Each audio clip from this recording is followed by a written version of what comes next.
গুম সংক্রান্ত তদন্ত কমিশনের the commission of enquiry on enforced disappearance সদস্যরা প্রধান উপদেষ্টা ডক্টর মোহাম্মদ ইউনূসের সঙ্গে বৈঠক করেছেন।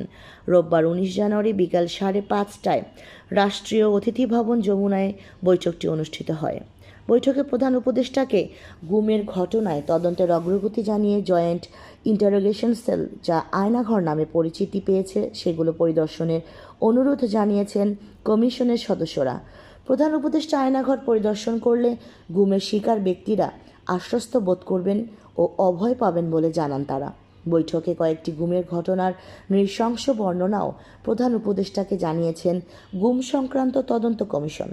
এমনকি 6 বছরের শিশুকেও গুমের বর্ণনা কমিশনের তদন্তে উঠে এসেছে বলে জানান তারা। প্রধান উপদেষ্টা কমিশনের আহ্বানে সাড়া দিয়ে বলেন, আপনাদের তদন্তে যে ঘটনাগুলো উঠে এসেছে তা গা শিউরে ওঠার মতো। আমি শিগগিরই আয়নাঘর পরিদর্শনে যাব। সাবরিনা শাহরিন, তরঙ্গ টিভি।